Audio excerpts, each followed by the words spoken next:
want to say anything before we start? Yeah, I just want to thank the team. Wow, that was a wonderful performance. And thank Ciara, because she's the one who brought the life into the play. I want to thank also Zaza for the process, for believing in the play, even though when I gave it to her, it was a very drafty draft. And just allowing me to be part of this process, just be able to see the play evolve into what it was today. And yeah, I want to thank especially Jennifer, everybody, for their generous performance. There's something about a director who's an actor who can really bring out the performances in a play.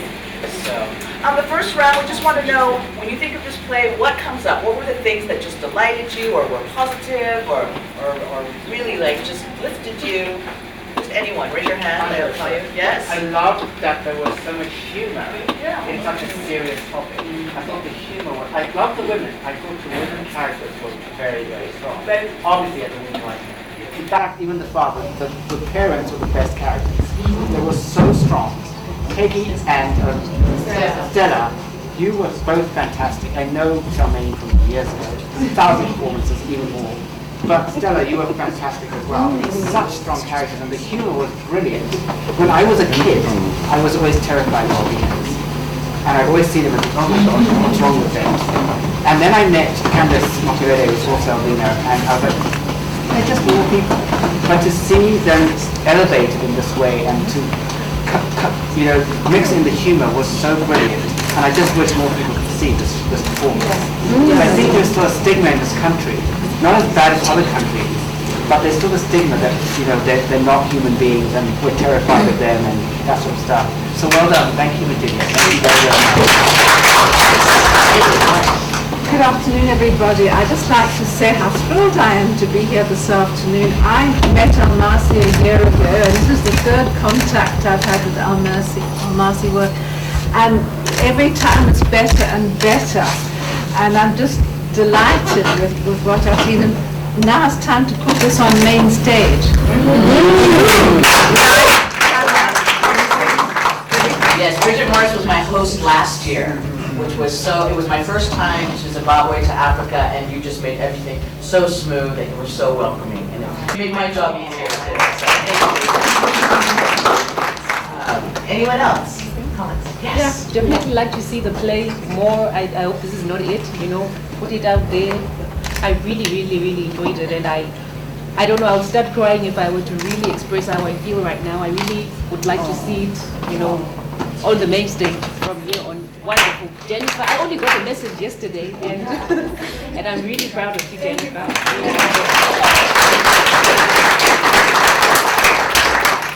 Yes, we didn't have a chance to, do you want to introduce your full name, the cast? My name is Jennifer Madriza, and this is my first stage play, and it was so overwhelming when Cesar actually asked me. I was like, how can I do this? What will people say? I was so scared. But then when I got to read the story and learn more about Ruva's character, that's when I fell in love with it. But yeah. And you were such a resource to Virginia and Yara too, and the whole cast. It was just a really wonderful collaboration. Oh, right. Hello, everybody. My name is Brighton Zhu, and there is a hand in the crowd. Two hands in the crowd. Yes. Yeah. Okay. Well, we'll do a slow introduction. Here and then the other. No, I just also liked how she didn't make the girl a victim. Yes, that was great. Even though the girl was attacked and all of that, but the focus, because a lot of the time, when people are stigmatized, there's this victim image put out there. And I liked how when you wrote it, you just, in passing, said how there was the superstition about them and said how they were badly treated, but it came out in the whole play. How did you use any particular? Yeah, but the story was so strong. It was in the story, it did come out as that anyway. So I thought it was very, very well done. I thought the acting was brilliant. Can I just say one thing when you're done? I'm done. Okay. That cap. I love the cap when it was the other way around. When it was in the front, I couldn't see your face or your lovely smile, dude. That was a choice. Yeah, I didn't know. I also didn't know about that.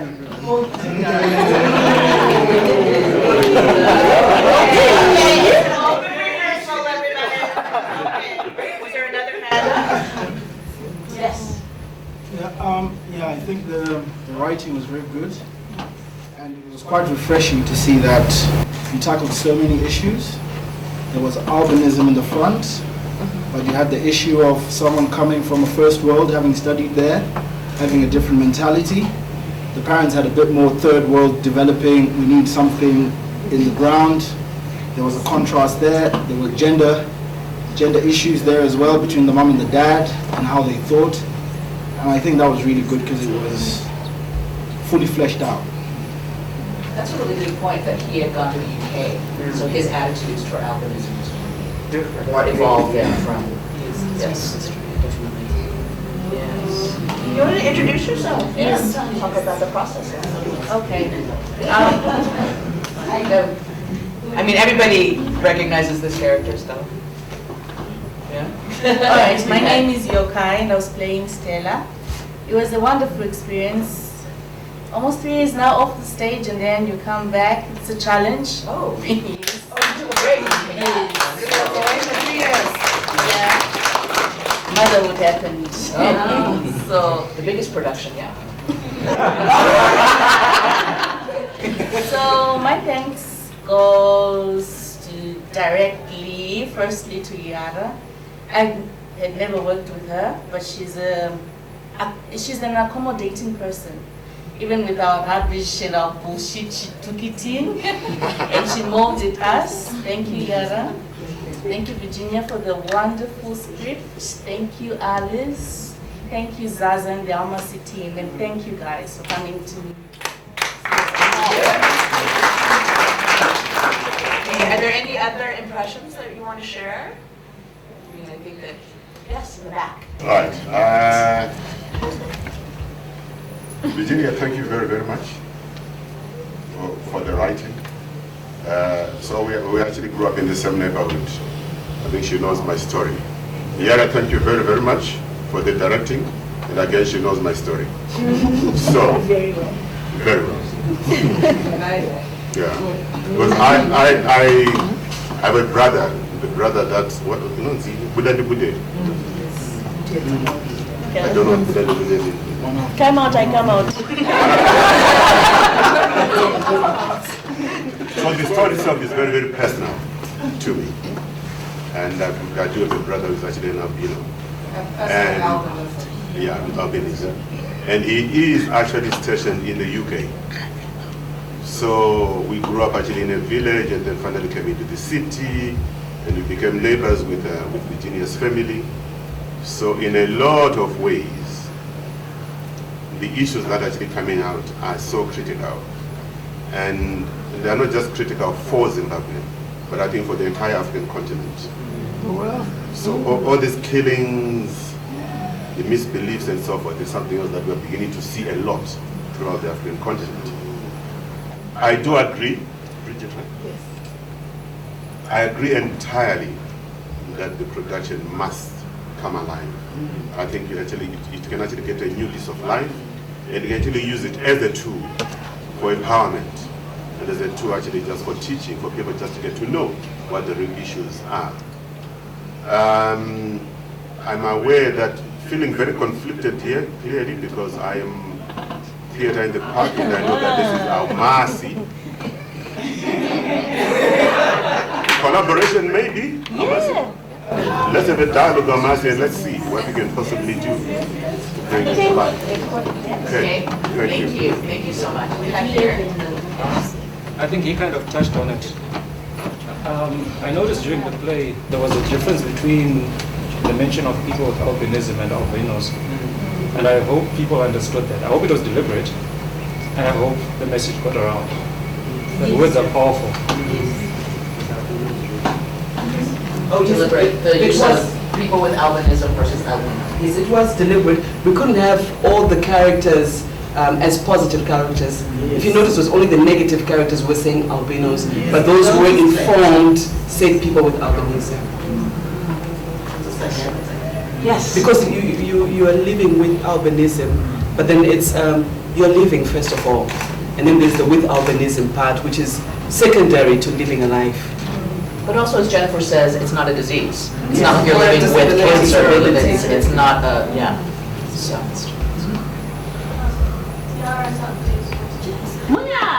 I'm not Dave's daughter. No, we know that one. You know it.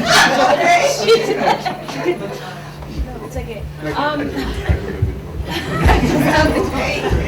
I was going to say, first it was nice how you got your message across, obviously using the tools of drama, contrasting different characters and putting it in the perspective of a love story to get people to understand. But it was nice that there was, I think it was Taco who had a bit of a little monologue.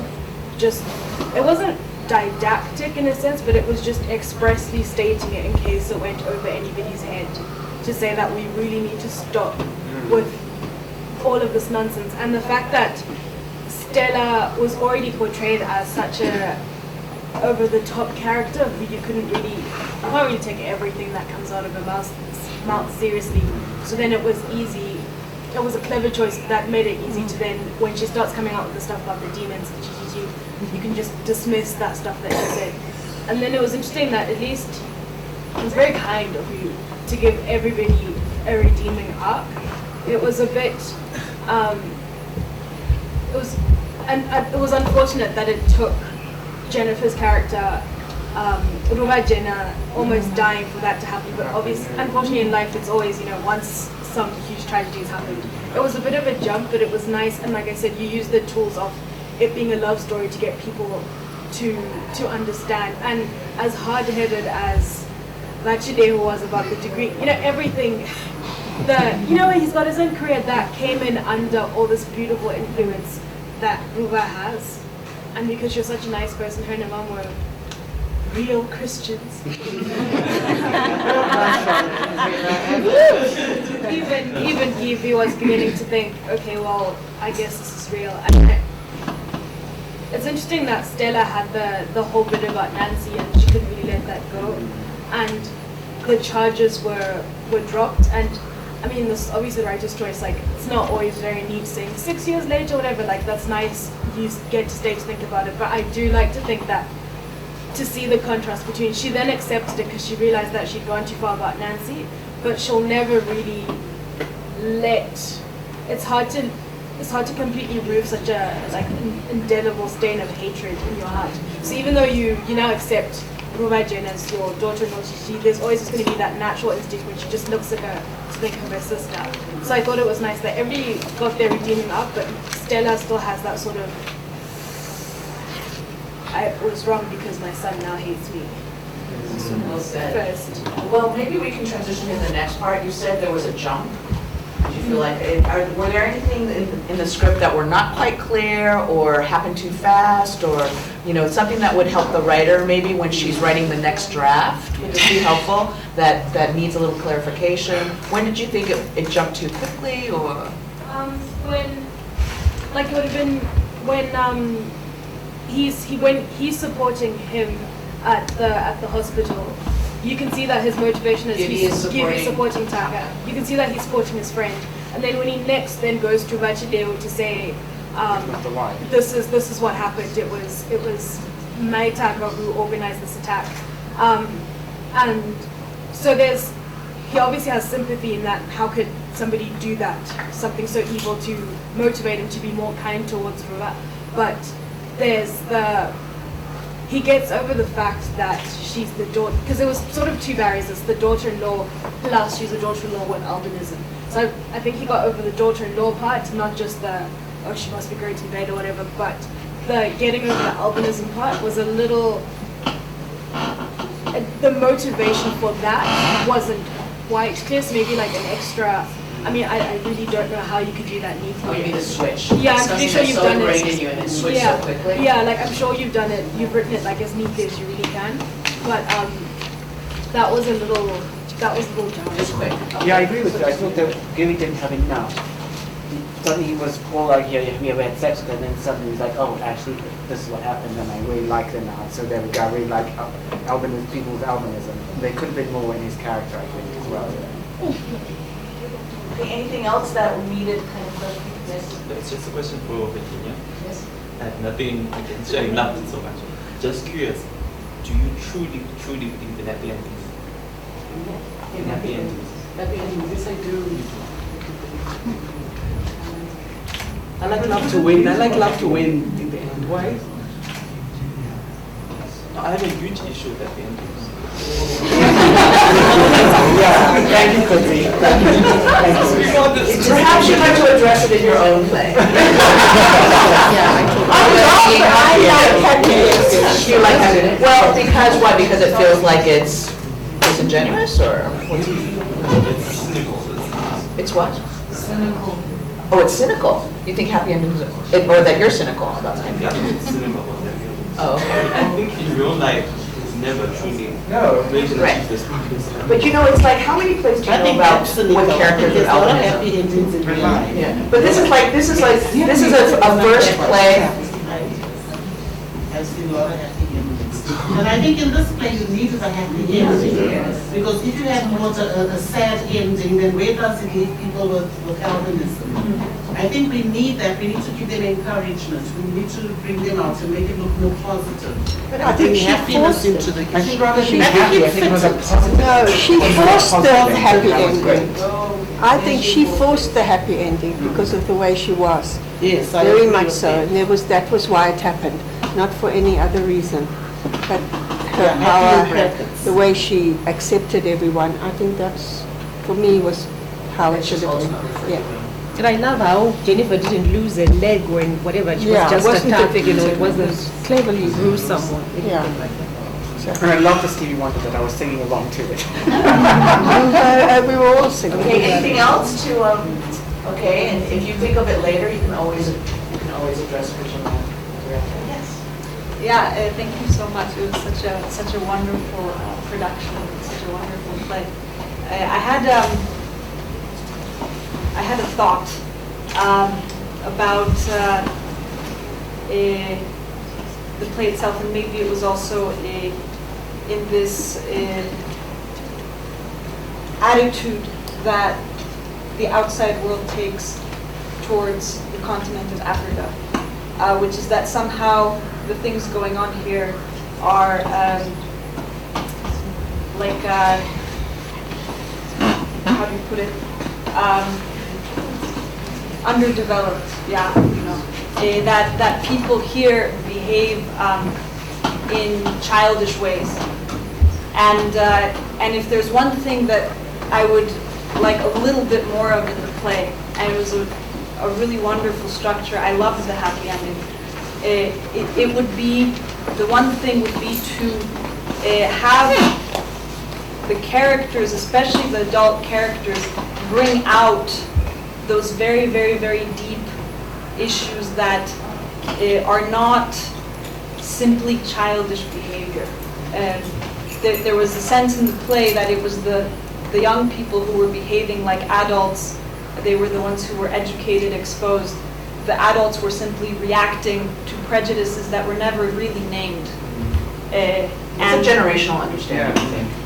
You know, the generational and the younger generation. I'm not saying it's good or bad or whatever. I mean, maybe it's exactly as you want it to be. It's more my my response also as an outsider and as a person who's not, you could say, exposed to these issues or so on and so forth.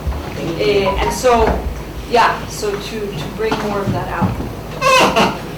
Can we introduce the rest of the cast, this side of the cast, and how the process Okay. is? Hello. My name is Benjamin. You know, it was my first time to be on stage. Oh. Yeah. I'm into film. So I'd like to thank the director to change me to be a film person, to be a thing. You know, guys, it was very difficult. I wanted to quit one day. But you know what happened? I always tell myself that when the going gets tough, tough gets going. Yeah. So I always want to make myself tough. Whenever things are going hard, I want to be the last man standing. So that was the only reason that makes me to be here. Otherwise, I would have quit. Because it was difficult, but I'd like to thank the director for tuning me.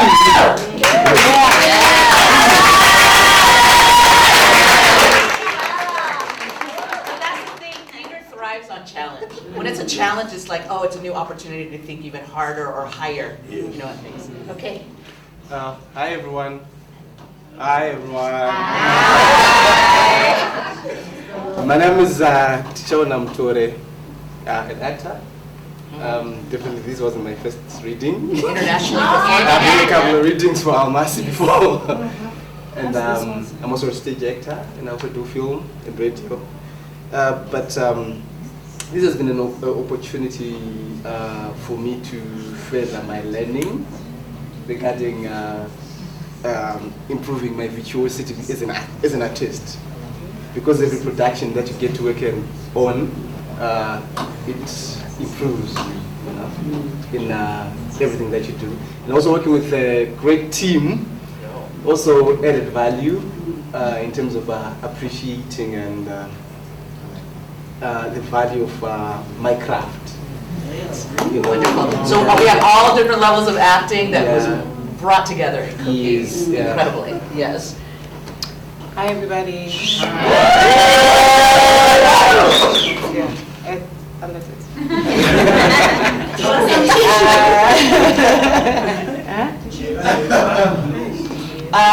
My name is Charmaine Mujeri, and this is my second playwrights conference, and this one was a bit different for me because I felt the presence of my co-actors and our director more.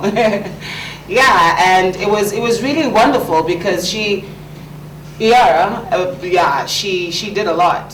The times when the script wouldn't make sense and we'd also like try and resist it, she was like, guys, respect the process. Like, you know, let's play, what was mosquito? Mosquito, catch it. Mosquito, catch it. Mosquito, catch it. Catch it. So